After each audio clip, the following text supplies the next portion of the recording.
बिस्मिल्लाहिर्रहमानिर्रहीम। अस्सलाम वालेकुम डियर स्टूडेंट्स। जैसे कि आप लोग ने देखा प्रीवियस लेक्चर में हम एक्सरसाइज कर रहे थे, ठीक है, डैफोडिल्स पोएम की एक्सरसाइज हमने 54 पेज तक कंप्लीट कर ली थी, ठीक है। 54 पेज तक हमने बात की थी सिम्बली, मेटाफर एंड पर्सोनिफिकेशन और इमेजरी की। अब चलते हैं पेज नंबर 55 की तरफ, next exercise. Okay, page number 55, ठीक है। इसमें सी पार्ट हमने सॉल्व करना है। सी पार्ट में उन्होंने क्या पूछा है, here is a list of a few similes, metaphors and personifications, can you identify them. ठीक है, अब हमने आइडेंटिफाई करना है इसमें से सिम्बली को, मेटाफर और पर्सोनिफिकेशन को, ठीक है। तो ये काम करने से पहले हम थोड़ा सा अपना प्रीवियस लेक्चर को दोबारा रिमाइंड कर लेते हैं, ठीक है, कि सिम्बली क्या था, मेटाफर क्या और पर्सोनिफिकेशन एक्चुअली है क्या, ठीक है। सिम्बली में मैंने आप लोगों को बताया था कि एज और लाइक का वर्ड यूज करते हुए हम दो चीजों को कंपेयर करेंगे, ठीक है। जैसे as gentle as a lamb कह सकते हैं, ठीक है, as wise as an owl कह सकते हैं, ठीक है। तो ये हमारे पास सिम्बली होगा। और मेटाफर में हम एज और लाइक का वर्ड यूज नहीं करेंगे, ठीक है। हम दो चीजों को मुआवजा करेंगे विदाउट एज और लाइक के वर्ड। और पर्सोनिफिकेशन में हमारे पास क्या था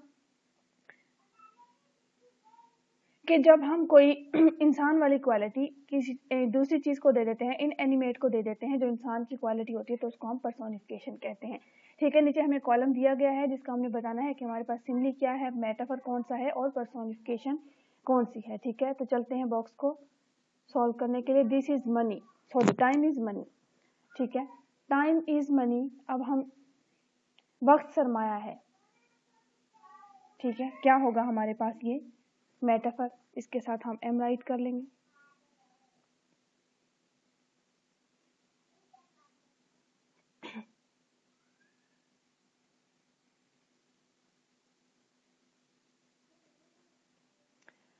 ठीक है, as busy as a bee, आप लोगों को पता है इसका वर्ड आ गया, तो ये हमारे पास होगा simply.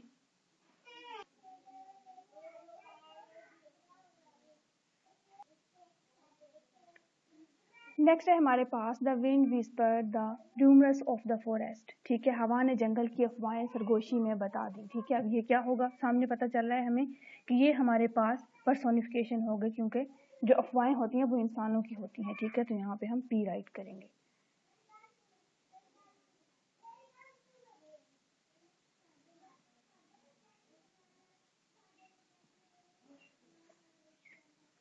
Okay, next as gentle as a lamb, as का वर्ड आ गया है सिम्बली, ठीक है। The sorry engine wheezed its death cough, ठीक है, खराब होता इंजन आखिरी बार खांसा, ठीक है, पर्सोनिफिकेशन, इंजन खांसता है नहीं खांसता, इंसान खांसता है, तो ये पर्सोनिफिकेशन। ओके, लास्ट है द हार्ट ऑफ लायन, शेर का दिल, मेटाफर, ठीक है। ओके, नेक्स्ट है the apple of my eye, मेरी आंख का तारा, मेटाफर, ठीक है, एज लाइक का वर्ड यूज नहीं हुआ। नेक्स्ट है as cunning as a fox, as use हो गया है तो सिम्बली।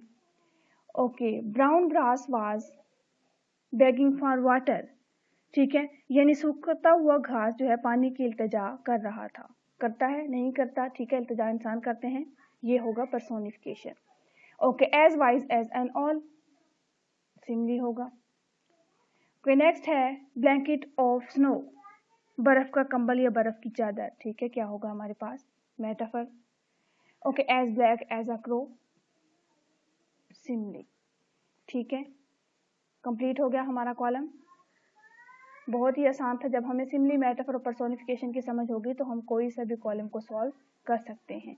ओके, नेक्स्ट देखते हैं वोकैबुलरी। नेक्स्ट पार्ट है हमारा वोकैबुलरी का। Use a thesis to find 3 more synonyms of the following words. Words हमें दिए गए हैं जिनके हमने मजीद 3 सिनोनिम्स बताने हैं,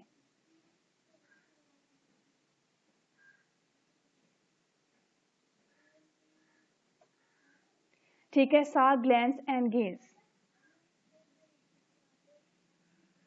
ठीक है। तो सा का हम कह सकते हैं, यहाँ पे हम राइट करेंगे ऑब्जर्व, ठीक है। नेक्स्ट हम कह सकते हैं लुक, ग्लैंस को,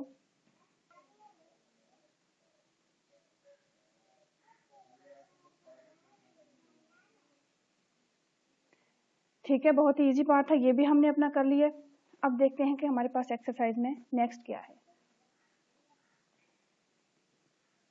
नेक्स्ट पेज नंबर 56।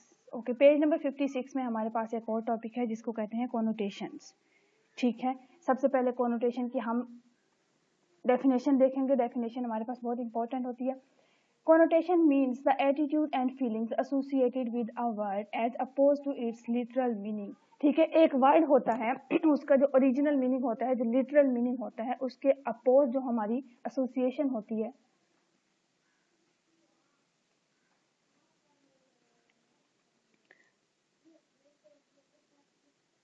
ठीक है, एक वर्ड के साथ हमारा जो रवैया और जो एहसास होता है उसके लिटरल मीनिंग के अपोज जो हम हमारे माइंड में जो कोनोटेशन चल रही होती है, जो हमारे माइंड में एहसास चल रहा होता है उस वर्ड को लेके, ठीक है, उसको हम क्या कहते हैं, कोनोटेशन कहते हैं। जैसे हमारे सामने एक वर्ड आता है तो हमारे माइंड में उसकी कोनोटेशन चलने लग जाती है कि इस वर्ड के लिटरल मीनिंग के अपोज इसकी सिचुएशन कैसी हो सकती है। ठीक है, एग्जाम्पल को देखते हैं, एग्जाम्पल से अच्छी समझ आएगी। सॉलिट्यूड और लॉनली। ठीक है, इसके आगे लिखा गया है सॉलिट्यूड के साथ हमने लिखा है पॉजिटिव कोनोटेशन और लॉनली के साथ लिखा है नेगेटिव कोनोटेशन। ऐसा क्यों है? सॉलिट्यूड का मतलब भी तन्हाई है और लॉनली का मतलब भी तन्हा होना है। तो ये पॉजिटिव कोनोटेशन और नेगेटिव कोनोटेशन क्यों है? इसीलिए बताने के लिए कि जब सॉलिट्यूड का वर्ड हम यूज करते हैं तो हमारे माइंड में उसकी पॉजिटिव कोनोटेशन चल रही होती है, लेकिन जब हम लॉनली का वर्ड यूज करते हैं तो नेगेटिव कोनोटेशन होती है कि कोई तन्हाई में है या तन्हा है जिसके साथ कोई नहीं। लेकिन जब सॉलिट्यूड का वर्ड यूज करते हैं तब ये कोनोटेशन हमारे माइंड में नहीं होती कि उसके साथ कोई नहीं है, लेकिन हम इसको भी तन्हाई कहते हैं, इसलिए हमने इसके साथ पॉजिटिव कोनोटेशन और नेगेटिव कोनोटेशन लिखा है। लेकिन इन दोनों का लिटरल मीनिंग जो है वो एक ही है। उसके अपोज जो हमारा अपना रवैया है इन वर्ड्स के साथ वो हम बता रहे हैं, उसको कोनोटेशन कहते हैं। और positive connotation and negative connotation का भी बता दिए।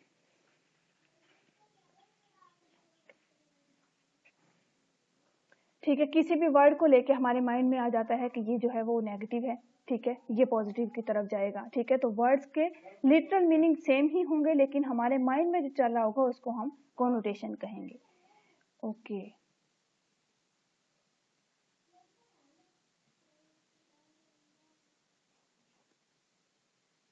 कोनोटेशन की डेफिनेशन को हम हाईलाइट करेंगे।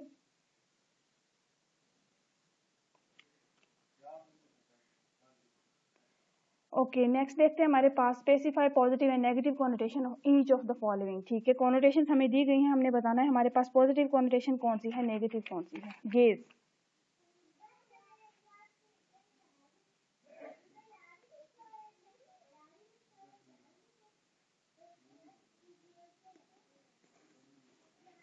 ठीक है, गेज हमारे पास होता है देखना, नजर जमा के देखना, तो ये हमारे पास पॉजिटिव कोनोटेशन होगी। ठीक है, तो यहाँ पे हम राइट करेंगे पॉजिटिव कोनोटेशन। ओके, नेक्स्ट है हमारे पास स्टेयर। स्टेयर का मतलब होता है घूरना। ठीक है, घूर घूर के देखना, तो ये हमारे पास होगा नेगेटिव कोनोटेशन। ओके, नेक्स्ट है हमारे पास शाइन। ठीक है, शाइन का मतलब होता है चमकना, ये तो आप लोगों को पता ही है, हमारे पास पॉजिटिव कोनोटेशन ही होगा। ग्लेयर, ठीक है, ग्लेयर हमारे पास होगा बहुत ही ज्यादा चमकना, गजबनाक तेवर जो होते हैं, तो ये हमारे पास नेगेटिव कोनोटेशन होगा। ठीक है, एक नाउन के अंदर जब बहुत सारे नाउन्स की या बहुत सारी चीजों की कलेक्शन होती है तो उनको कलेक्ट करके एक नाउन बनाया जाता है, उसको हम कलेक्टिव नाउन कहते हैं। ठीक है,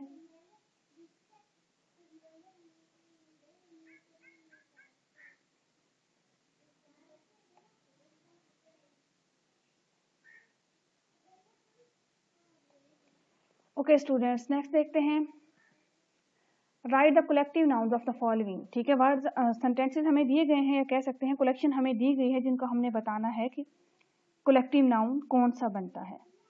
अ कलेक्शन ऑफ शीप्स। ठीक है, तो इसका कलेक्टिव नाउन होगा हमारे पास फ्लीट। फ्लीट वो होता है जिसके अंदर बहुत सारी शीप्स हों। ओके, नेक्स्ट है कलेक्शन ऑफ सिंगर्स। ठीक है, तो इसको हम कहेंगे कोरस।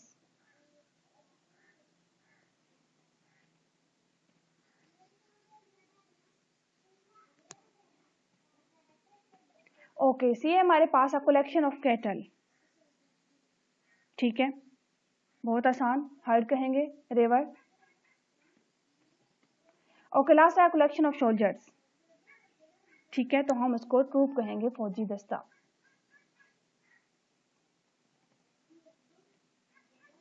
ओके, ये पार्ट भी हमने सॉल्व कर लिया। कलेक्टिव नाउन बहुत ही आसान चीज है। नेक्स्ट पेज देखते हैं। Okay, underline the prepositions of place in the poem, ठीक है, प्रेपोजिशन ऑफ प्लेस को पोइम में अंडरलाइन करना है। Use the following prepositions in sentences, ये प्रेपोजिशंस दी गई हैं, इनको आप सेंटेंसेस में इजीली यूज कर सकते हैं पोइम की हेल्प से। ओके, नेक्स्ट देखते हैं कंजंक्शंस। कंजंक्शंस क्या है हमारे पास? Conjunction join words and sentences, there are two kinds of conjunctions. Conjunction join words होते हैं या सेंटेंसेस होते हैं, ठीक है, ज्वाइन वर्ड्स यानी वर्ड्स को ज्वाइन करने के लिए यूज करते हैं या सेंटेंस को ज्वाइन करने के लिए यूज करते हैं, वो कंजंक्शन कहलाता है। There are two kinds of conjunction, conjunction की यहाँ पे 2 टाइप्स बताई गई हैं।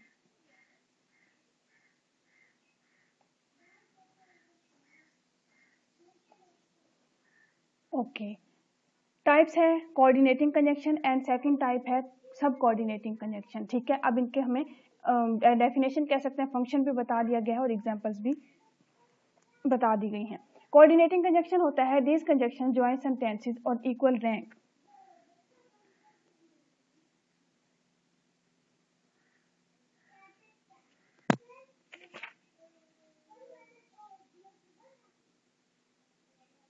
ठीक है, ये क्या करते हैं, यकसा अहमियत वाले जुमलों को मिलाते हैं, जिनका रैंक इक्वल होते हैं उनको मिलाते हैं। कौन कौन से हो सकते हैं कोऑर्डिनेटिंग कंजंक्शन? बट, और, नॉर, ठीक है, either, also, how ever, only, so and hence. ये कोऑर्डिनेटिंग कंजंक्शंस हैं जो इक्वल रैंक के सेंटेंसेस को ज्वाइन करेंगे। 2 सेंटेंसेस हैं हमारे पास, उनका रैंक इक्वल है, ठीक है, उनकी अहमियत एक जैसी है, तो हम क्या करेंगे, उन दोनों को एक सेंटेंस बनाने के लिए इनमें से कोई कंजंक्शन यूज करेंगे जिसको हम कोऑर्डिनेटिंग कंजंक्शन कहते हैं। सेकंड है हमारे पास subordinating conjunction. This conjunction join sentences one of which is dependent on the other, ठीक है, इनमें हम उन सेंटेंसेस को मिलाते हैं जिनमें से एक सेंटेंस दूसरे पे डिपेंड करता है, ठीक है। और ये कंजंक्शन हमारे पास because, that, while, unless, as, when, ठीक है, यानी इसमें ऐसा होता है कि एक सेंटेंस दूसरे पे डिपेंड कर रहा होता है। अगर एक सेंटेंस हम उसके साथ ज्वाइन नहीं करेंगे तो दूसरा भी अपने मीनिंग कन्वे हमें नहीं करेगा, ठीक है, हमें ठीक से अपनी बात नहीं समझा पाएगा क्योंकि वो दूसरे सेंटेंस पे डिपेंड कर रहा है। और दूसरे सेंटेंस पे डिपेंड कर रहा है, इसका मतलब ये होगा हमें दूसरा सेंटेंस उसके साथ ज्वाइन करना है, और ज्वाइन करने के लिए हम यूज करेंगे कंजंक्शन, और कंजंक्शन होगी सबऑर्डिनेटिंग कंजंक्शन, जिसमें बिकॉज, दैट, व्हाइल या इसके अलावा कोई भी आप देख सकते हैं जो हो सकती है, ठीक है।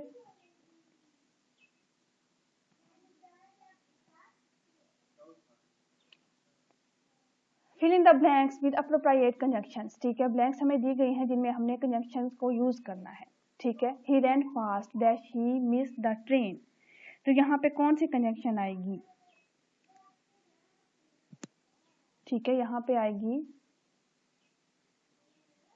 बट, ठीक है। नेक्स्ट है wait dash I return until I return, until हमारे पास कंजंक्शन है। ओके, नेक्स्ट है work hard dash you should fail,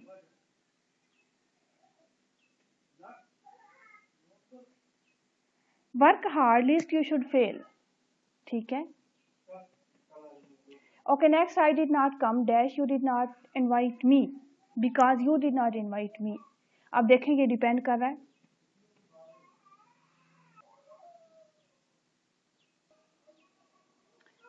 okay students, हमने तमाम कंजंक्शंस को ब्लैंक्स में फिल कर लिया है, ठीक है। Use any 5 coordinating conjunctions and any 5 subordinating conjunction in sentences of your own, ठीक है। 5 कोऑर्डिनेटिंग एंड 5 सबऑर्डिनेटिंग आपने कंजंक्शंस लेनी है, उनको आपने सेंटेंसेस में यूज करना है, ठीक है। तो ये हमारा पार्ट था कंजंक्शंस का। जो नेक्स्ट पेज पे हमारी एक्सरसाइज रह गई है वो इंशाल्लाह हम नेक्स्ट लेक्चर में कंप्लीट करेंगे।